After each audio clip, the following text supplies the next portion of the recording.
কোরআনে বর্ণিত এক রহস্যময় পাহাড় পুরো পৃথিবীকে ঘিরে আছে। রাসূল সাল্লাল্লাহু আলাইহি ওয়াসাল্লাম বলেন, আল্লাহ তাআলা এই পাহাড়কে দিয়ে পৃথিবীর 4 দিক ঘিরে দিয়েছেন। এই পাহাড়ের ভিতর পুরো পৃথিবী এমনভাবে ঢুকে আছে যেন একটি আংটির ভেতর হাতের আঙুল ঢুকে আছে।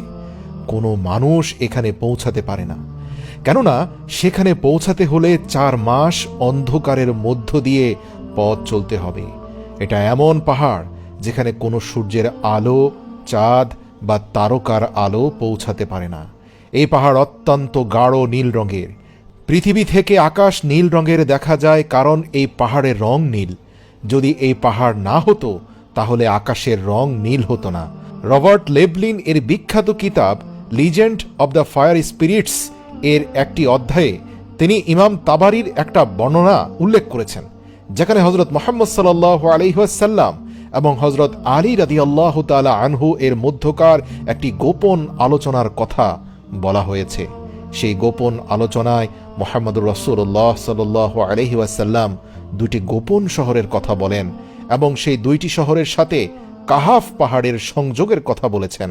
একটি শহর হচ্ছে জাবুলকা, যা প্রাচ্যে অবস্থিত, এবং আরেকটি শহর হচ্ছে জাবুল শাহ, যা পশ্চিমে অবস্থিত। আর এই 2টি শহর জমুরাত দ্বারা তৈরি। তখন হযরত আলী রাদিয়াল্লাহু তাআলা আনহু জিজ্ঞাসা করলেন, ইয়া রাসূলুল্লাহ, এই 2টি শহর কি আমাদের পৃথিবীতে অবস্থিত? তখন আল্লাহর রাসূল সাল্লাল্লাহু আলাইহি ওয়াসাল্লাম বলেন, এই শহর 2টি পৃথিবীর সীমান্তে অবস্থিত এবং এই শহর 2টি কাহাফ পাহাড়ের সাথে সংযুক্ত। আল্লাহর রাসূল বলেন, প্রত্যেক শহরের মধ্যে নজরদারি করার জন্য একটি কেল্লা থাকে এবং প্রতিটি কেল্লাতে 1000 করে মানুষ পাহারা দেয়। আল্লাহর রাসূল সাল্লাল্লাহু আলাইহি ওয়াসাল্লাম আরও বলেন, এই 2 শহরে বসবাস করা লোকেরা হযরত আদম আলাইহিস সালামের বংশধর নয়, না তো ইবলিশের বংশধর। এখানকার লোকেরা চাঁদ এবং সূর্যের ব্যাপারেও কিছু জানে না। তাদের কাছে যে আলো পৌঁছায় তা কাহাফ পাহাড়ের আলো। এখানকার লোকেরা আল্লাহ প্রদত্ত রিজিক খেয়ে জীবন ধারণ করে।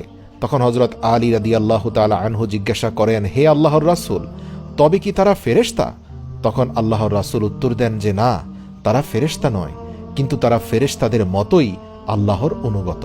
সেই শহরগুলোতে সবাই পুরুষ, সেখানে কোনো মহিলা নেই, কোনো বাচ্চাও নেই।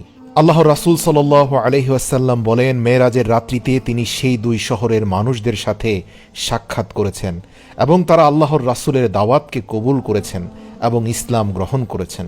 আল্লাহর রাসূল আরও বলেন, সেখানে পৌঁছানো প্রায় অসম্ভব। সেখানে পৌঁছাতে হলে 4 মাস একটানা অন্ধকারের মধ্যে পথ চলতে হবে।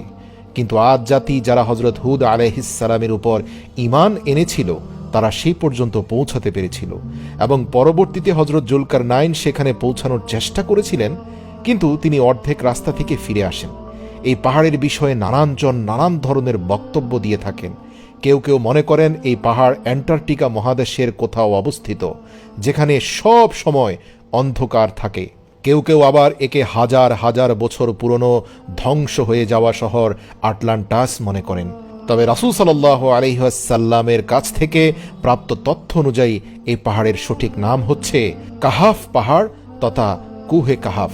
এই পাহাড়টি জিন জাতির ধ্বংস হওয়ার পর অবশিষ্ট ভালো জিনদের আবাসস্থল, যেখানে জিনেরা বসবাস করে। এছাড়াও আরও অসংখ্য মাখলুক রয়েছে এই পাহাড়ে। এ পাহাড় আল্লাহ পাকের রহস্যময় এক পাহাড়।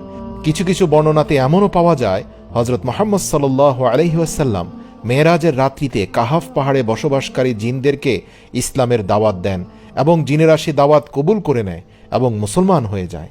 ইতিপূর্বে এক ভিডিওতে আমরা আপনাদেরকে আমেরিকান নৌবাহিনীর একজন অ্যাডমিরালের ব্যাপারে বলেছিলাম, যিনি তার ডায়েরিতে লেখেন, অ্যান্টার্কটিকা মহাদেশের অভিযানে তিনি একবার এক শহরের সন্ধান পান, যেখানে তিনি এক অদ্ভুত ধরনের মাখলুকের সন্ধান পান। এখন সেই অ্যাডমিরাল এর দাবি কি সঠিক এবং তিনি যে শহর দেখতে পেয়েছেন তা কি কাহাফ পাহাড়ের সাথে সংযুক্ত, তা আল্লাহ ভালো জানেন।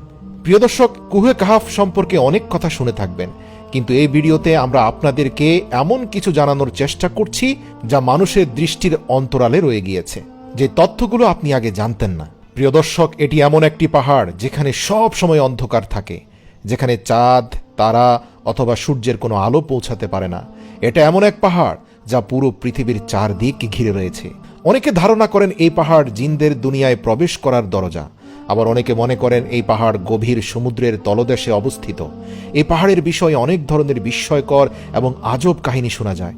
আবার কেউ কেউ একে কোরআনুল কারিমের সূরা কাহাফের সাথে সাদৃশ্য মনে করে। তো এই কাহাফ পাহাড় সম্পর্কে 1300 শতাব্দীর অনেক বড় সুফি সাধক মাওলানা জালালউদ্দিন রুমি তার কিতাবে এক জায়গায় লিখেন, হযরত জুলকারনাইন আবে হায়াতের খোঁজে কাহাফ পাহাড়ের কাছে চলে গিয়েছিলেন। তিনি সেখানে এই আশায় গিয়েছিলেন যে তিনি জানতেন কাহাফ পাহাড়ের তলদেশে কোথাও আবে হায়াতের সন্ধান পাওয়া যাবে। যখন হযরত জুলকারনাইন সেখানে পৌঁছান, তিনি সেখানে ইসরাফিল আলাইহিস সালামের দেখা পান, যিনি কিয়ামতের সময় সিংহায় ফুৎকার দেওয়ার জন্য সিংহা নিয়ে তৈরি ছিলেন। এখন এই ঘটনা কতটা সঠিক সেটা আমরা বলতে পারবো না, কিন্তু জালালউদ্দিন রুমির এই কথার পিছনে নিশ্চয়ই কোনো না কোনো ব্যাখ্যা রয়েছে। হয়তো তিনি আহলে কিতাব থেকে এর কোনো রেফারেন্স পেয়েছেন। প্রিয় দর্শক, জাবালে কাহাফ নামে এই পাহাড় বেশি প্রসিদ্ধ। আরব এবং ইরানের মাঝামাঝি এলাকায় একটি পাহাড় রয়েছে যাকে জমিনের শেষ স্থান মনে করা হয়, যেখানে কেউ পৌঁছাতে পারে না, এবং পশ্চিমা রূপকথায় সেখানে একটি অদ্ভুত পাখির কথা বর্ণনা করা হয়েছে যাকে রোক বার্ড বলা হয়। সেই পাখির আকৃতি এত বড় হয় যে তারা নিজের পায়ের থাবায় একটি আস্ত হাতিকে নিয়ে উঠতে পারে। আরবি বর্ণমালায় কাফ অক্ষরটির ধারাবাহিকতা অনুযায়ী 21 নম্বর অক্ষর। এই অক্ষরটি অনেক প্রাচীন ইউনানি ফেনিশিয়ান হরফ থেকে উৎপত্তি। ডিকশনারি অনুযায়ী যার অর্থ ঘাড়ের পেছনের অংশ, যাকে ইংরেজিতে ন্যাব বলে। বিভিন্ন এলাকার মানুষ এর আলাদা আলাদা অর্থ করে থাকেন। যেমন জাপানের মানুষেরা ঘাড়ের পেছনের অংশ উঁচু থাকলে সেই ব্যক্তিকে সফল ব্যক্তি বলে। আফ্রিকার মানুষেরা ন্যাপকে গোলামের চিহ্ন হিসাবে দেখে। মিশরের লোকেরা কাউকে লজ্জা দেওয়ার জন্য ন্যাপ অর্থাৎ ঘাড়ের পেছনের দিকে থাপ্পড় দেয়। এলাকা ভেদে এর ভিন্ন ভিন্ন অর্থ হয়, কিন্তু আজ পর্যন্ত কেউ এটা বের করতে পারেনি যে এই পাহাড়কে কাফ পাহাড় কেন বলা হয়। অনেকে মনে করেন কাফ তথা কাহাফ দ্বারা কোনো কিছুর কেন্দ্র বোঝানো হয়। এই নামটি এতটাই মর্যাদাপূর্ণ যে কোরআনের একটি পুরো সূরার নাম সূরা কাহাফ। এই সূরাটির মধ্যে আল্লাহ তাআলার একত্ববাদ, মানুষের জীবন এবং মৃত্যু সম্পর্কে আলোচনা করা হয়েছে। আপনি জেনে অবাক হবেন, চীনারা মনে করেন পৃথিবীর সমস্ত পাহাড় একটি মাত্র পাহাড়ের শাখা প্রশাখা, আর সেই মূল পাহাড়টার নাম হচ্ছে কাহাফ পাহাড়। পৃথিবীর প্রত্যেকটা ধর্মগ্রন্থের ইতিহাস ঘাটলে আপনি এই পাহাড়ের তথ্য খুঁজে পাবেন। হযরত জালালউদ্দিন রুমির বর্ণনা, যেখানে তিনি হযরত জুলকারনাইনের ব্যাপারে বলেছিলেন যে আবে হায়াতের খোঁজে কাহাফ পাহাড়ের কাছাকাছি পৌঁছে গিয়েছিলেন জুলকারনাইন। এছাড়াও পাকিস্তানের একজন সুফি সাধক মাকদুম জাহাঙ্গীর রহমতুল্লাহ আলাই তিনি তার কিতাবে লেখেন যে হযরত জুলকারনাইন কাহাফ পাহাড়ে শুধুমাত্র ইসরাফিল আলাইহিস সালামকে দেখেছেন তাই নয়, তিনি ইয়াজুজ এবং মাজুজকেও এই পাহাড়ে বন্দী করে রাখেন।